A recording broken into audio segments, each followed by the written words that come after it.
Iniciaremos agora a conferência de abertura desse congresso. Para aprofundar no tema do congresso e proferir a conferência de abertura, temos a honra de chamar para ocupar o seu lugar à mesa a psicóloga e professora Maria Aparecida Bento.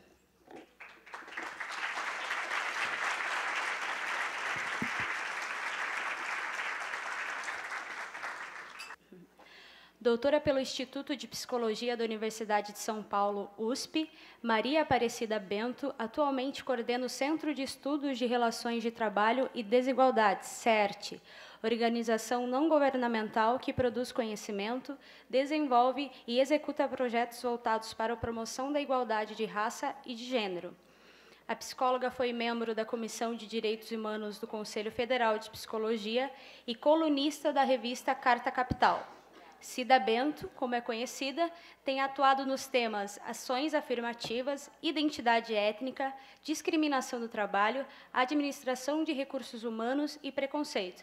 Maria Aparecida ainda é autora de diversos livros, entre eles Cidadania em Preto e Branco, Núbia rumo ao Egito e Psicologia Social do Racismo, estudos sobre branquitude e branqueamento do Brasil. A pedido da conferencista, após a sua fala, abriremos um breve diálogo com os participantes. Quem tiver interesse em levantar alguma questão, por gentileza, entregar a pergunta por escrito a algum dos monitores.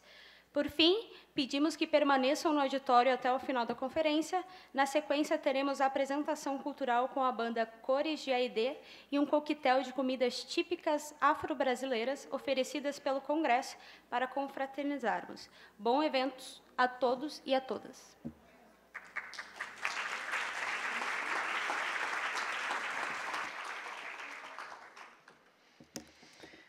Bem, boa noite a todas e todos aqui presentes. Eu costumo me movimentar, mas o companheiro me pediu para ficar aqui pela tradução e eu vou tentar ficar paradinha. O desafio que me foi colocado foi refletir um pouco sobre a psicologia que precisamos, aquela que temos e aquela que necessitamos. E aí, como o professor Serafim, quando ele estava falando, que ele sempre se pergunta o que nós fazemos como psicólogo, eu também, ainda mais nos últimos anos. Não é? Na verdade, nos últimos tempos, eu não sai da minha mente aquele filme, O Ovo da Serpente. Alguém aqui viu aquele filme, O Ovo da Serpente? Alguém viu? 1, 2. Não, tem algumas poucas pessoas que viram esse filme. Este filme é um filme bastante interessante, que mostra um pouco os sinais do nazismo quando ele estava chegando e as pessoas não estavam vendo. Esse era o filme. O Ovo da Serpente é isso. Né? Então, tem até uma imagem, a uma certa altura, que deixa o ovo translúcido e você vê a serpente lá dentro. Mas os sinais todos de que a serpente já estava chegando estavam ali dados e as pessoas não notavam. E essa sensação que eu tenho olhando para o momento que a América Latina, que o mundo, que o Brasil está vivendo, e um pouco angústia com relação a este momento. Né? Eu penso muito que tem, quando estou fora do Brasil, que tem uma característica do Brasil que marca a maneira como ele é representado, que é a diversidade de flora, de fauna, de culturas, de pessoas. O Brasil é um país diverso e isso chama atenção quando as pessoas se referem ao Brasil. Né? E também se fala de um Brasil hospitaleiro e cordial. Até uma pesquisa mostrou que o brasileiro é cordial. Essa complexidade desse país, que também lidera o ranking de países que mais mata trans no mundo. Campeão das desigualdades. né? Está entre os 10 que mais mata mulheres. E nós matamos um jovem negro a cada 23 minutos no Brasil. É mais que uma guerra como a do Afeganistão. Isso aí pelo mapa da violência, né? Quer dizer, não é nenhum documento do movimento negro. Então, esse mesmo país cordial, diverso, rico, é aquele mesmo país com este grau de violência, né? E, de alguma maneira, as pessoas estão se conectando com loucos que surgem neste momento, como se o país estivesse flertando mesmo com o fascismo e o nazismo. Não é? Hoje, ainda, quando eu estava de novo repassando este momento, que eu ia até alterando um pouco das coisas que eu ia trazer aqui, eu não quero falar no nome desta criatura, mas esta criatura está na segunda dentre aquelas que tem mais intenção de voto, e dizia hoje que é a favor da tortura, que sem uma guerra as coisas não vão mudar, que as pessoas precisam ter uma arma na mão. Né? Essa mesma criatura tinha dito há pouco tempo atrás que negros e quilombolas são inferiores. Né? E a gente está vendo no país inteiro, não sei como é que está aqui, mas em São Paulo as professoras se queixam, elas são chamadas pela diretora, se fala qualquer coisa com relação a gênero, com relação à política, a direção da escola chama a professora, porque não se pode falar da escola sem partido. Então, o que tem me preocupado é o ibope que esse sujeito está tendo. O que é que ele está dizendo sobre nós todos? Sobre nós todos. Né? O que é que, quando ele cresce a intenção de voto sobre esse sujeito, o que a gente aprende sobre o povo brasileiro, sobre nós todos? Eu tenho estado muito assustada sobre isso. Quando eu me lembro do que é o fascismo, eu também vejo muitos sinais, e lembro de novo do ovo da serpente, né? Esse movimento econômico, político, social que cresce, que se fortalece numa sociedade em crise, como estava a Itália, onde ele nasceu, e a Alemanha. Né? Aquele momento da população toda muito fragilizada e que cresce esse caminho da violência, e não é da violência generalizada, é da violência sobre os segmentos mais vulneráveis, já estigmatizado, diferente da referência do que seria o poder, né? O sujeito, o segmento do lugar do poder. Né? E também eu tenho pensado no fascismo e no nazismo a partir dos meios de comunicação. Você tem uma grande marca que une esses dois, o controle dos meios de comunicação de massa total e a intensa propaganda o tempo inteiro. Então, hoje, se eu mudo de um canal para outro, eu tenho a mesma interpretação sobre qualquer fato político que nós estamos vivendo. E essa talvez seja também a minha grande agonia, como nós vamos combater isso.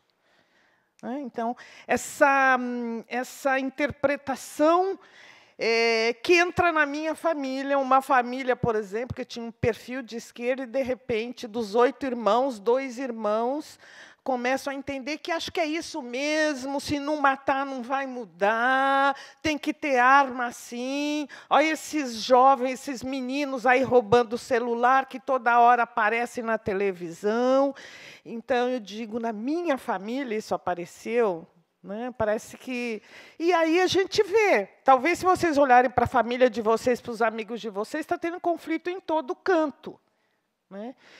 Então, essa maneira de interpretar que a gente não tem conseguido interferir sobre ela, porque os meios de comunicação estão na mão de um grupo tão pequeno, né? E talvez, se eu tivesse que dizer o que a nossa esquerda mais falhou quando esteve no poder, foi não ter atuado aí. Porque era preciso renovar a concessão à Globo naquele período, acho que foi 2012 e tal, e aquele era o nosso grande...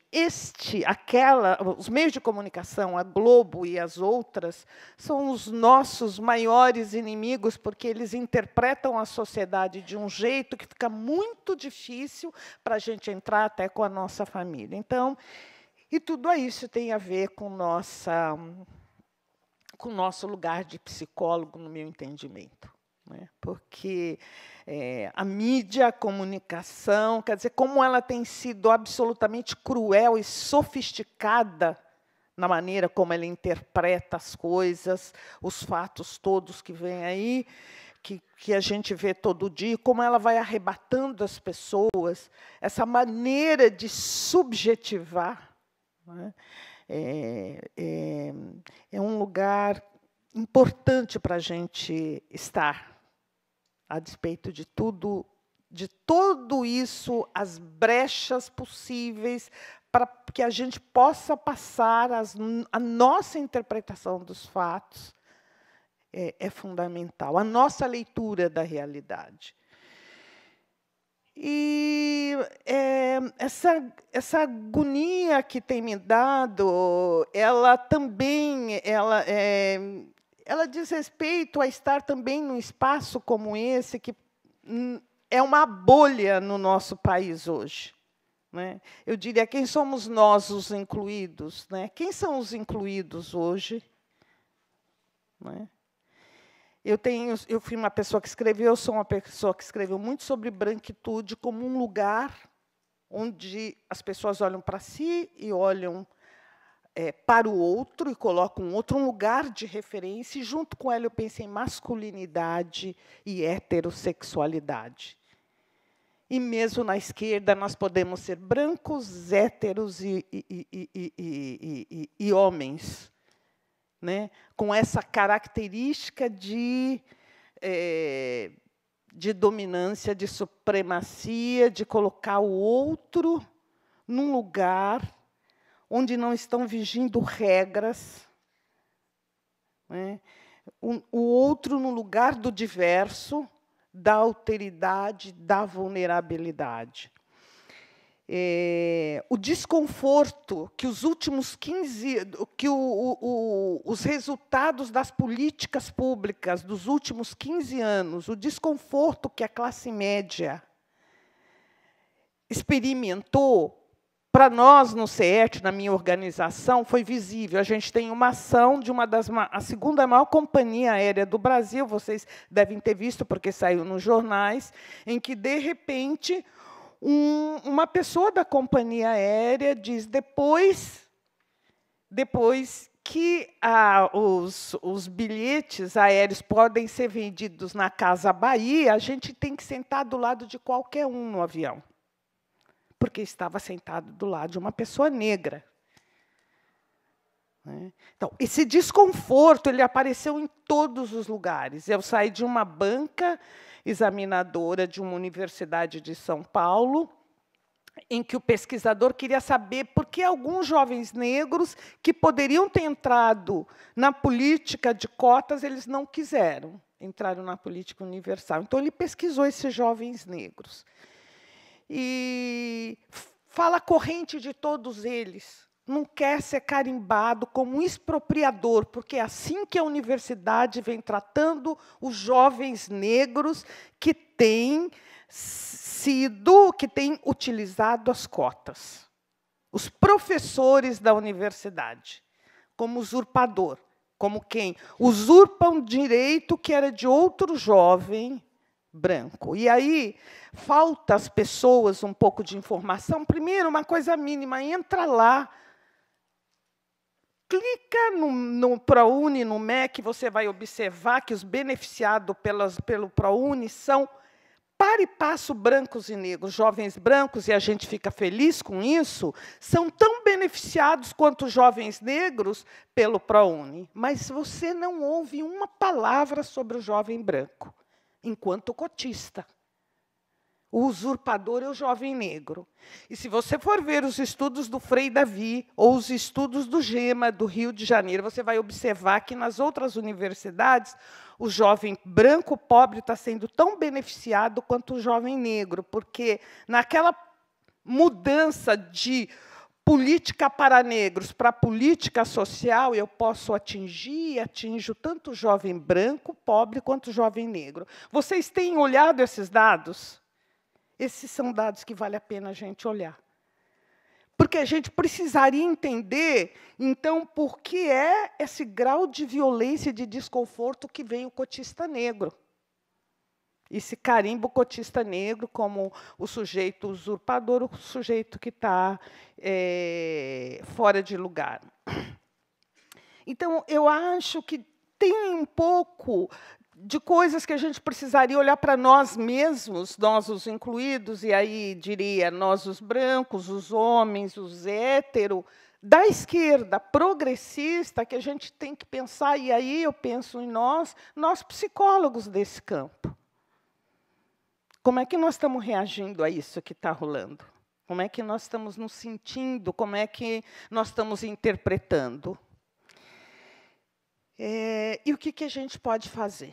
Né? Tem tantas coisas que a gente poderia fazer, mas eu queria aqui destacar uma. Vocês conhecem a clínica de testemunho? Eu acho que uma das iniciativas mais belas que a psicologia teve, ela é absolutamente a confluência entre a psicologia e a política, e a clínica, o social.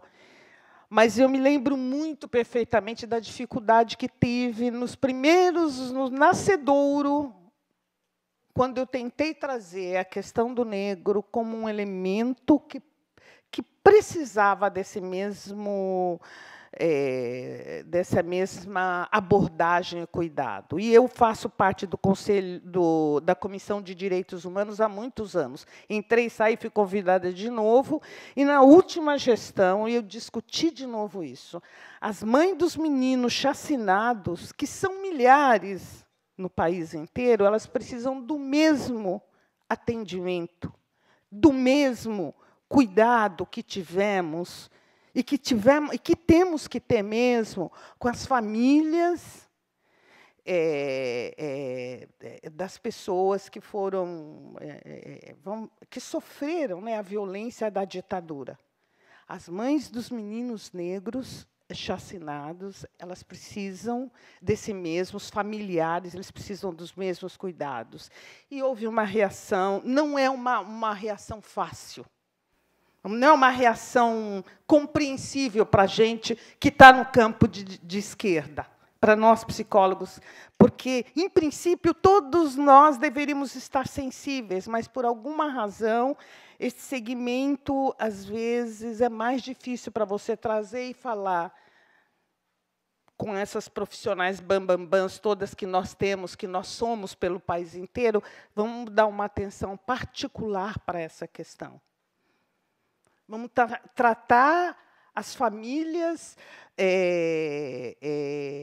dos jovens, dos adolescentes chacinados, como dando o mesmo tratamento que nós demos para as famílias das pessoas que viveram a violência da ditadura. E isso não é tão fácil passar como parece que é. Então, eu entendo que tem uma coisa da violência de gênero, de raça, LGBT, contra pobre, que está lá, mas tem aquela que a gente tem que ver aqui dentre nós, daquilo que a gente não vai topar nunca, não topa hoje e não vai topar nunca. E aí eu penso também no nazismo, né, que pegando só um destaque, né, só uma conexão do fascismo com o nazismo, que é a questão do racismo mesmo, né? e onde está o ódio ao pobre, o ódio às mulheres, ao diferente, ao indígena, ao negro, aos descartáveis. E lembro de Paula Monteiro, que era uma liderança da FAPESP, e que ela dizia que a civilização europeia foi a civilização mais temerosa de todas. Ela é uma pessoa bastante interessante, uma mulher branca, mas ela discute muito essa questão do medo. Ela diz, inclusive, ela diz: o medo sempre originou a grande violência, a violência contra os negros, a violência contra as mulheres, e a civilização europeia foi a civilização que mais experimentou o medo e a reação a esse medo. O medo da caça às bruxas, ao mesmo tempo foi o medo que gerou a caça às bruxas, é o mesmo medo que gerou a perseguição aos negros no mesmo período da Idade Média. Então, ela traz um pouco esse medo como propulsor da violência contra os grupos que estão nas margens da sociedade. E os grupos que são tratados como os estrangeiros, como trânsfugas, como os marginais. E, nesse sentido, eu acho que tem um lugar muito particular nosso, de como é que a gente pode incorporar naquilo que a gente pensa, que são as atribuições de psicólogo, esse olhar para este lugar nosso, e para esse lugar deste outro, né? E eu fiquei pensando muito, nesses dias, nas conexões que a gente vê também nesse momento com os estudos de Adorno e a personalidade autoritária, né? Também pensei que isso está muito presente hoje, né? E está muito presente nesse segmento mais violento que está aí do nosso lado. A personalidade autoritária enquanto aquele conceito que mostra a projeção daquilo que eu não quero em mim sobre o outro, e eu construo o outro como violento e reajo a ele. Eu construo, eu projeto nele a minha violência e reajo àquilo que eu projetei nele.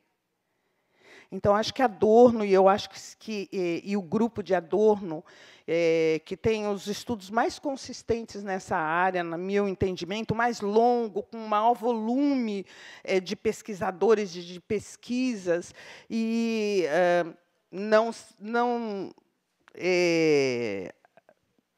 não por coincidência, foi expulso, né, da Alemanha, teve que ficar nos Estados Unidos um tempo.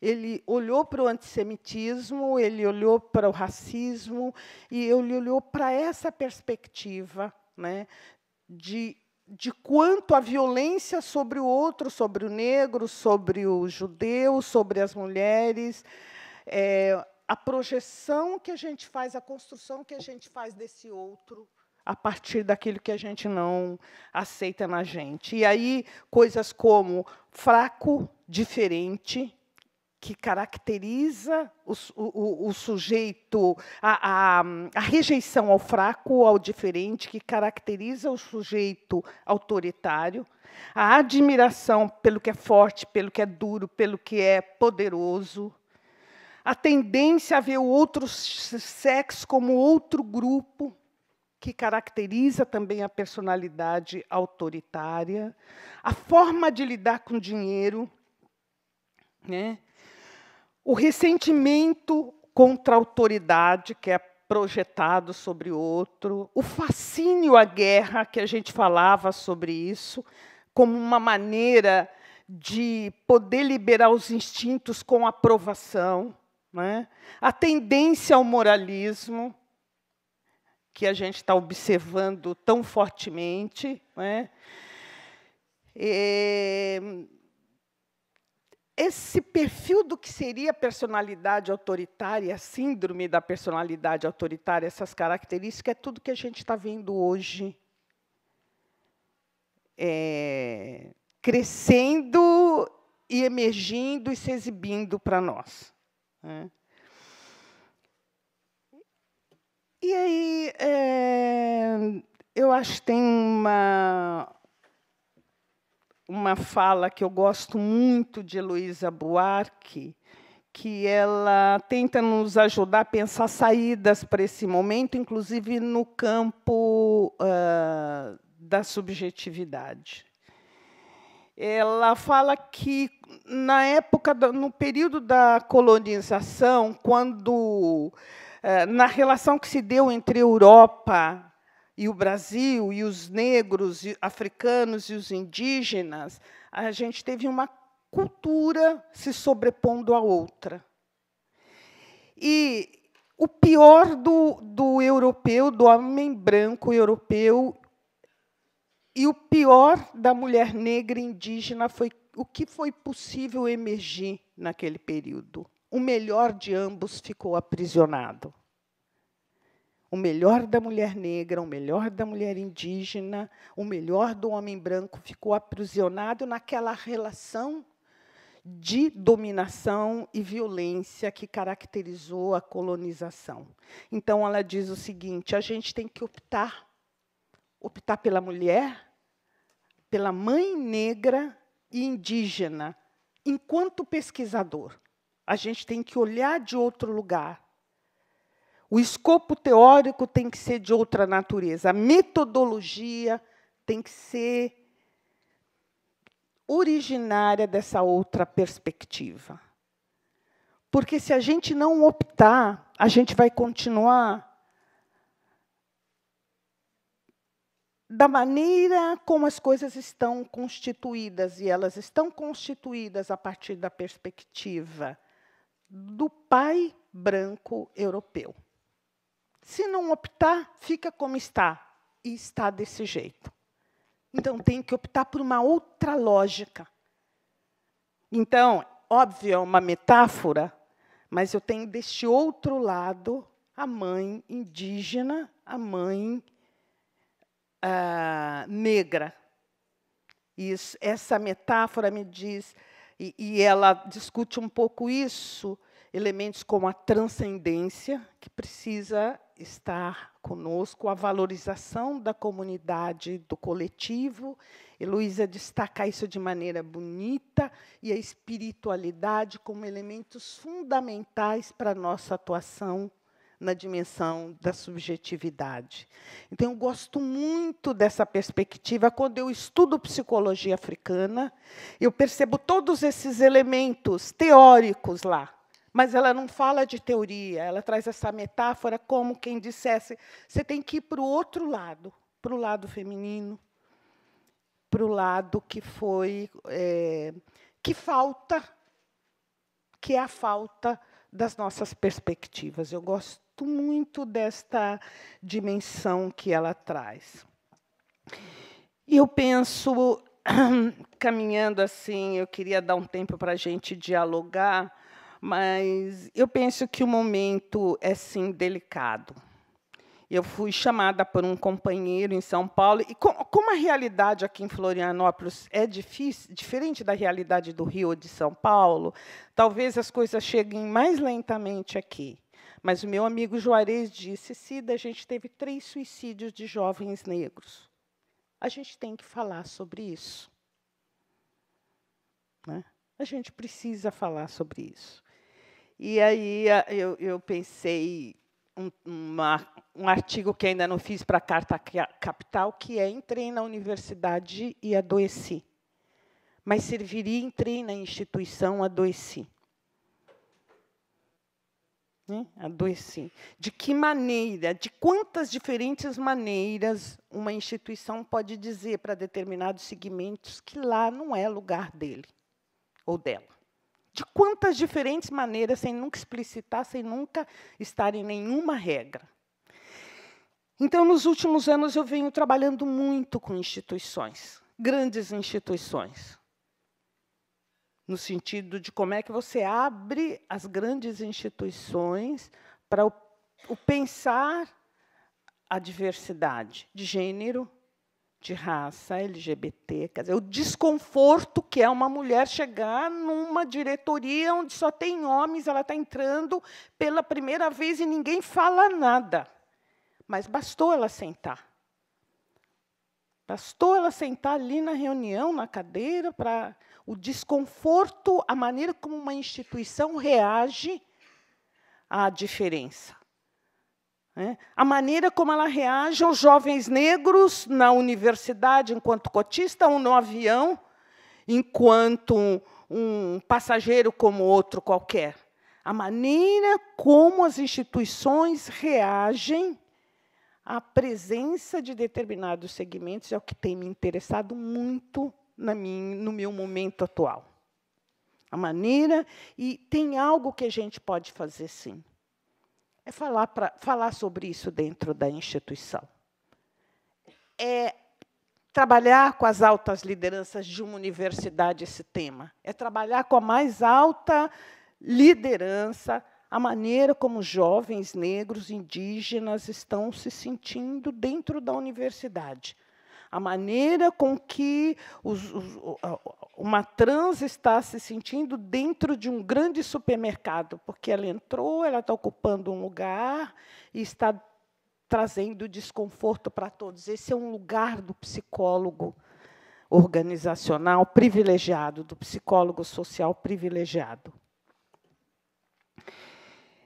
E eu penso que é nos ver como incluídos, de certa maneira. Eu sempre penso que, quando você vai discutir exclusão, quando você vai discutir violência, quando você vai dentro de uma instituição, você está com o incluído. Quem é o incluído que está com a caneta na mão, que vai permitir ou não que determinada política vá para frente? O incluído, ele não é, nesse lugar de poder, ele não é jovem, muito frequentemente não é feminino e não é negro, e é com ele mesmo que nós vamos ter que falar. Esse cara é o cara que está no MEC, ele é o gestor do MEC, ele é o reitor da universidade, ele é o diretor da empresa, e ele é o cara que, de alguma maneira, contribui para operacionalizar a exclusão, a violência nas políticas que faz. E esse é também um lugar importante para o psicólogo. Esse é dentro das instituições. Muitas de nós dizem, eu lá não vou. Acho que é lá também nosso lugar. E alguém me perguntou se a gente brigava pela entrada dos jovens negros no mercado de trabalho, se a gente queria uma elite negra. Eu diria, não.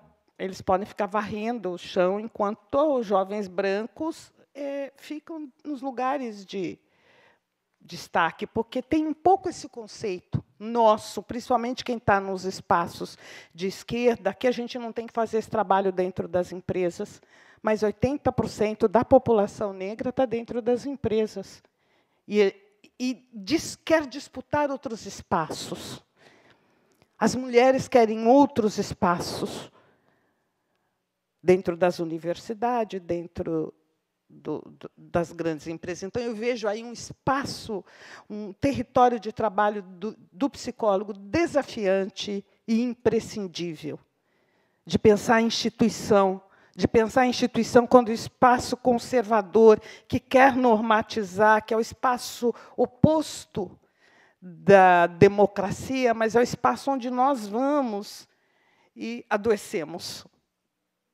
Isso eu acho que é um outro espaço, além desse primeiro que eu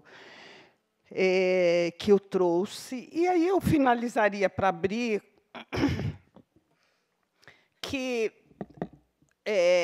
além de doutora, além de professora da USP, além de dirigente de uma universidade, há muito tempo eu trabalho diretamente com os movimentos sociais, o movimento negro, principalmente o movimento sindical. Acho que a minha organização é a que mais trabalhou com a CUT ao longo de 30 anos. Tanto é que nós que fizemos a publicação sobre este trabalho, a CUT e a luta antirracista. Dentro da CUT, os 30 anos comemorativos nós é que fizemos. E aí, dentro desses movimentos, eu queria destacar um pouco o movimento, nessa última falinha minha, da Marcha das Mulheres Negras. Eu não sei se vocês sabem, em 2015, nós tivemos 50.000 mulheres negras em Brasília, e a marcha chamou Marcha das Mulheres Negras contra o Racismo e pelo Bem Viver. Eu acho que as mulheres negras nos disseram algo que os jovens estão nos dizendo na rua, que as trans, as lésbicas estão nos dizendo, que é mais do que a gente pensar um mundo onde eles estejam incluídos, mas pensar com eles, pensar com elas. E quando a esquerda tem perguntado, e eu vim aqui para Porto Alegre, disseram, mas por que o movimento negro não está vindo mais para as reuniões e tal? A gente tem que, de novo, conversar. Mas uma das coisas que ficou patente esse tempo inteiro é que os espaços progressistas entendiam que o máximo que podiam fazer, espaços progressistas ou de esquerda, é pensar um mundo onde os negros estavam incluídos, mas nunca pensaram que os negros disputam uma perspectiva de desenvolvimento. E aí as mulheres negras, quando dizem a gente quer um mundo, a gente quer o bem viver, elas estão falando de outra relação entre as pessoas, elas estão falando de outra relação com a natureza, de outro pacto civilizatório. De outro pacto civilizatório. Então, eu diria que a gente, enquanto psicólogo social, psicólogo organizacional, psicólogo clínico, um desafio para nós é poder colocar esses segmentos neste outro lugar, onde a gente verdadeiramente não seja só a referência e ele o diverso, o diferente, que terá um outro tratamento. Não é? Para que a gente possa mesmo achar que é possível com. Né? Não para, mas que é possível com. Obrigada.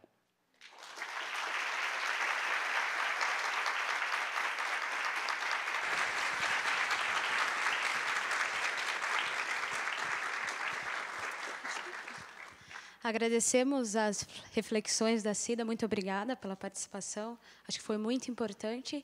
E, como você nos propôs, né, um diálogo, eu gostaria de saber se tem alguém que tem algum questionamento, por gentileza.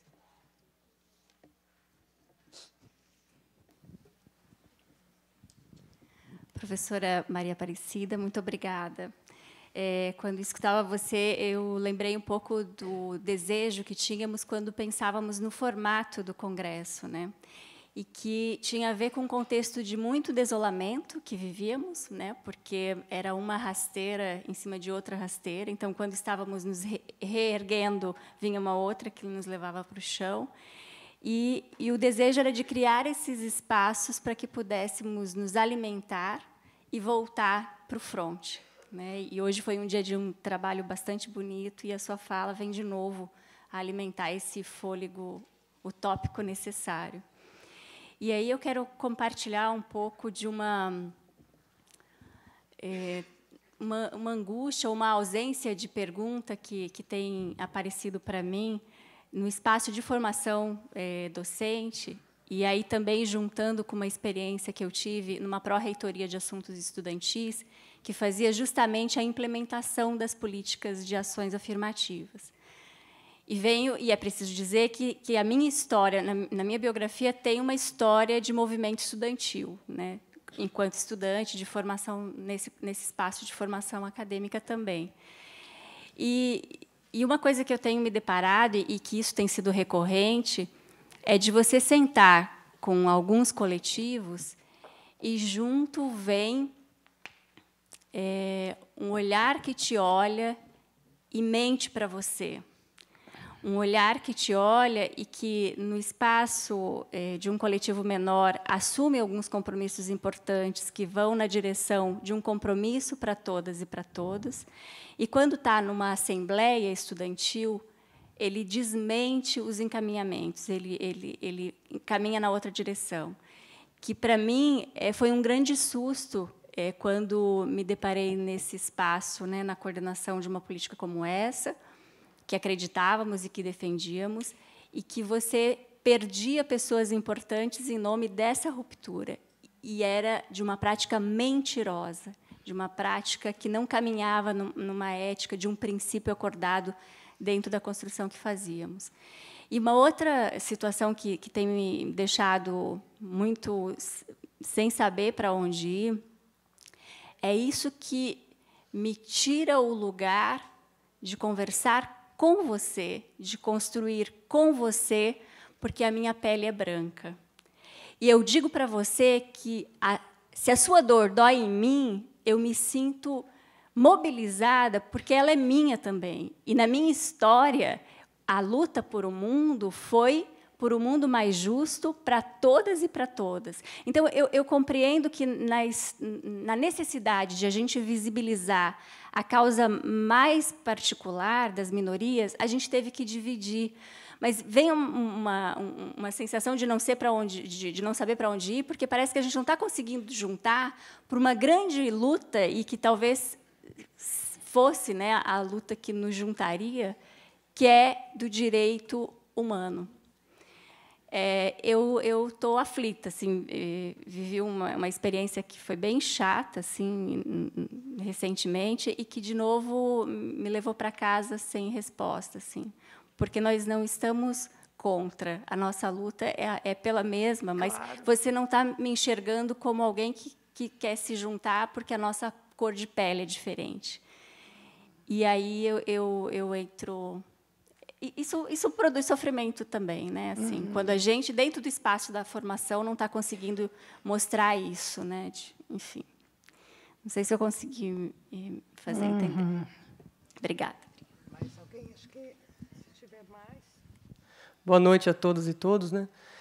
Fico muito agradecido de estar aqui hoje, né? Ouvindo a Cida, Bento, e fazer essa conversa com ela também. Eu sou professor de uma instituição também de ensino, né? Da UFAL, mas do interior de Alagoas, né? Trabalho lá. Há 10 anos que trabalho lá, né? Meu nome é Saulo. E na sua fala, veio uma coisa que fica muito presente dentro do circuito da universidade na qual eu trabalho, sabe? Que eu dou um nome... Esse nome está surgindo, assim, uma coisa que eu estou pensando muito, que é aparição invisível. É um nome que eu estou tentando pensar, algo assim, sabe? Uma aparição invisível dos alunos, porque a minha universidade, como no lugar onde eu dou aula, é um lugar do interior, né? E aqui deve ter pessoas do interior também. E só esse deslocamento do interior capital a gente já começa a discutir que direitos humanos nós estamos discutindo, né? Quais direitos humanos ou contra-hegemônicos nós queremos construir também. Eu acho que esse é um ponto importante. E essa aparição invisível, eu queria que você talvez me ajudasse a pensar nisso também, no seu relato sobre os estudantes também da USP, né? Que na minha universidade tem muitos alunos da zona rural, eu lido com muitos camponeses, né? Filhos de camponeses, filhas de camponeses.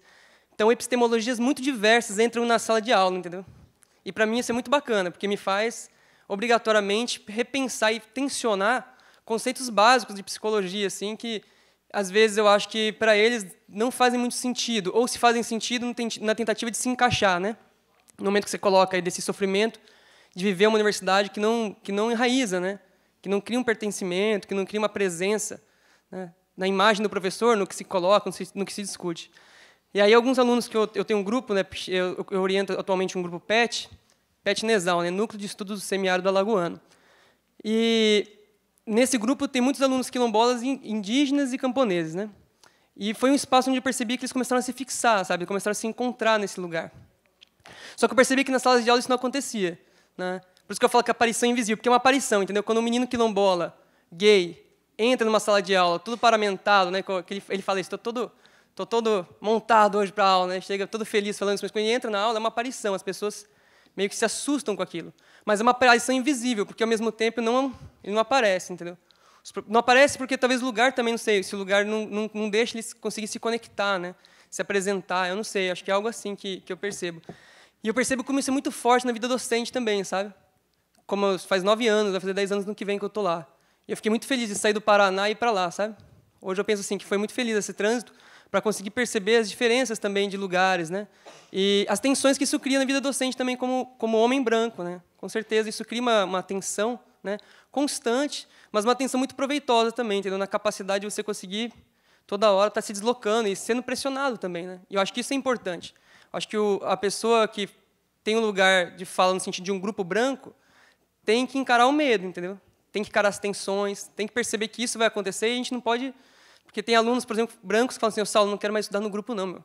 Não estou me sentindo à vontade em discutir esses temas, né? Aí eu falo, mas aí que é o lugar, né, cara? Aí que é o lugar da gente conseguir como lidar com essas tensões também, com esses jovens brancos que falam, não quero encarar isso, eu vou estudar educação, sei lá, do menino que veio do interior branco, eu não quero falar dessas outras questões, me parece que separa muito, assim, sabe? Mas voltando só à pergunta mesmo, assim, para a gente ter essa reflexão dessa coisa da aparição invisível, que você colocou um pouco também, né? No mercado, nas empresas, na universidade, né? Que assusta, mas ao mesmo tempo se torna, tipo, silencia, que eu acho que tem a ver um pouco também com essa lógica do medo dos professores, ou dos técnicos, ou dos colegas, né? Ou das pessoas que participam da vida, assim, de alguma forma, né?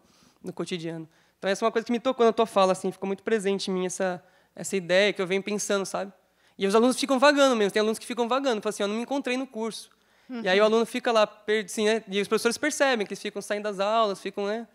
E ainda bem que eu acho que os grupos de trabalho que discutem essa temática, que infelizmente é um problema isso também, porque me parece que só pode se encontrar quando discute essa temática também. Acho que não sei se isso é um ponto também positivo, né? Acho que é um problema, porque tipo, só posso me falar quando for falar que eu sou aluno quilombola, daí eu posso falar do quilombo, mas se eu quiser falar da psicanálise de Viena no século tal, não é uma boa pesquisa para mim, sabe? Acho que também acho um problema que a universidade coloca para esses jovens também, né? Só para fazer essa reflexão. Obrigado. Legal. Não só com sua fala, também com a fala da psicóloga da instituição da UFSC, da qual eu me formei também. Né, eu sou Bruna, psicóloga, enfim, faço parte do AMPSINEP, Articulação Nacional de Psicólogos Negros e Pesquisadores das Questões Raciais, Núcleo Santa Catarina, sou colaboradora da CDH também, Comissão de Direitos Humanos. E, como falei, né, anteriormente, me formei na UFSC, fiz parte também de coletivo negro, coletivo 4P, né, atuando dentro do movimento estudantil, junto com outros colegas, Renata está aqui, do Curima também, participando ativamente nesse espaço e tensionando e brigando por várias questões ali dentro, né, desde da política de cotas, as questões de permanência e também dentro da psicologia para a instituição de uma disciplina, né, de psicologia e relações étnico-raciais. Eu fiquei, desculpa, não me recordo o seu nome, não sei se... A Simone. Fiquei particularmente muito tocada com a sua fala e tocada num sentido muito de angústia, assim, né, de conseguir um pouco entender o que acontece, né? O que está acontecendo aí nesse diálogo dos movimentos estudantis com a instituição, que a gente sabe que é sempre muito tensionado, né? Que é isso mesmo, é um lugar de disputa, de tensão, mas me choca a sua fala no sentido, né, de que de mentiras, enfim, eu estou um pouco afastada da instituição nesse momento, não sei muito o que está acontecendo, mas fiquei muito mexida com isso e atenta, né, para entender como é que está se desdobrando, né, essas questões de cotas, enfim, né, dentro da instituição. E aí, tentando juntar um pouco com sua fala, e gostaria de colocar, talvez, para a Cida, mas acho que para a gente pensar conjuntamente também, como que podemos, né, e se podemos, como... construir espaços para além de enfrentamento, porque nós, enquanto, né, população negra, população indígena que também está lá, quilombola, estudantes também, estamos o tempo todo, né, nesse enfrentamento, nesse embate na sociedade e dentro das instituições, e na instituição de ensino superior não é diferente. Como que podemos, então, construir e ser espaços, né, de promoção de saúde, para além desse enfrentamento? Porque uma das coisas que eu me deparava, e agora, sendo psicóloga, me deparo com as pessoas vindo ao meu encontro, é isso, né, de que entrei na instituição, entrei na militância, estou atuando nisso e estou adoecendo. Né? Como que podemos ser para além, né, desse espaço de enfrentamento, de luta, que a gente sabe que é necessária, mas também de promoção de saúde, de cuidado, e aí tentando fazer um link também com essas denúncias, né, que não deixa de ser denúncias também de situações de estudantes negros, né, que tentam suicídios e muitos que chegam ao suicídio também.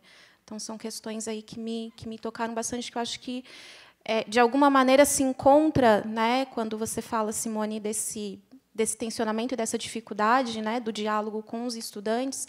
Eu acho que também vem disso, né, desse lugar tão difícil que é estar dentro de uma instituição branca, que não foi pensada e não é, né, para nós. Eu entrei em 2011, 2002, e já de boas-vindas recebo de um colega falando: você é cotista? Tem professores que não gostam de cotistas, não querem cotistas, e vão procurar saber quem são os cotistas. Né? E é assim que somos recebidos até hoje. Acho que é um pouco disso. Obrigada. Companheira, tudo que eu ouço é muito parecido com isso. Tem uma coisa invisível que acontece para nós, professores, que a gente não tem ideia de quantas maneiras a instituição informa que aquele não é lugar para aquela pessoa, o que ela está fazendo ali. E me ocorre essa delicadeza que você falou. A gente não deveria ser a cor de pele que nos separasse, impedisse esse esforço. Eu acho que é uma construção, eu concordo com o companheiro, porque eu trabalho sempre mais com brancos do que com negros, porque eu trabalho dentro de instituições. Quem está dentro da instituição, principalmente em lugar de liderança, não são negros. Então, meu tempo inteiro é de relação com brancos. E não é fácil por inúmeras razões. E não aconteceu de eu entrar numa instituição líder no seu ramo e eu não perceber mudança ao longo do tempo. Mas o fato de eu ser negra, entrar num lugar de saber, entrar num lugar liderando um projeto, liderando um desafio que a instituição não tem certeza se ela quer. Não sei se eu quero esse negócio de falar de preto, ficar prestando atenção na ascensão de mulher, de trans. Alguns querem um pouco, outros não querem nem ouvir falar nisso. E aí, dentro desse espaço que eu entro, e eu sinto isso que você sente, que você trouxe sobre como é que você pode conversar dentro dessa diferença, como é que se resgata a confiança.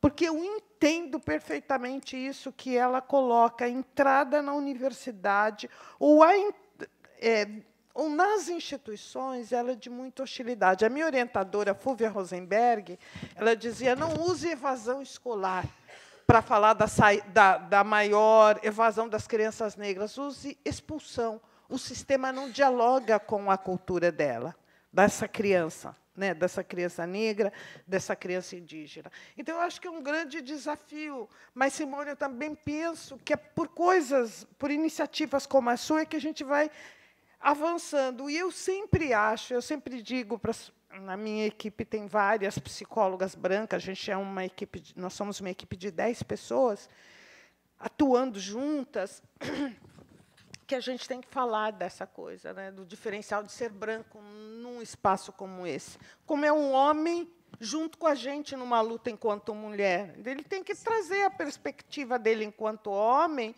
e falar quando isso é um desconforto. E, em alguns momentos, será para nós mulheres. E eu acho que é a mesma coisa com os héteros e trans. Mas eu acho que este lugar ele é um privilégio no sentido do psicólogo atuar, no sentido que ele é a verdadeira mediação entre segmentos muito separados socialmente. Eu acho, dentro da instituição, dentro da universidade, dentro da empresa, no movimento social, no movimento sindical. Eu noto essa possibilidade de entrelaçamento, né? De entrelaçamento de interesses e de tensão sempre presente. Né? E não é que eu faça apologia às instituições. Hoje eu tenho dificuldade de dizer para uma criança, né, continue estudando, para um jovem, né, você vai ter seu trabalho, nós temos uma legislação, a gente está num momento em que as instituições estão falindo, aquelas que a gente confiava tanto. né, o superior, o supremo, não sei o quê, mas, ainda assim, eu entendo que, nos espaços onde a gente está enquanto psicólogo, esse território de mediação e de interferir na instituição para que ela seja mais democrática e mais igualitária, é um espaço privilegiado. Se eu tenho que pensar lugar de psicólogo, esse, para mim, era aquele que eu citaria como de privilégio.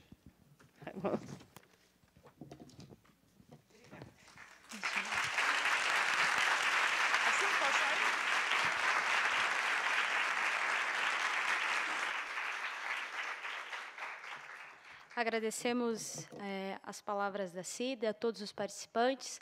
Convidamos todos agora a descermos ali no hall de entrada. Teremos os monitores que irão auxiliá-los ali. Nós iremos agora ver a apresentação cultural com a banda Cores de AID e depois participaremos de um coquetel de comidas afro-brasileiras. Obrigada pela presença de todos e uma boa noite.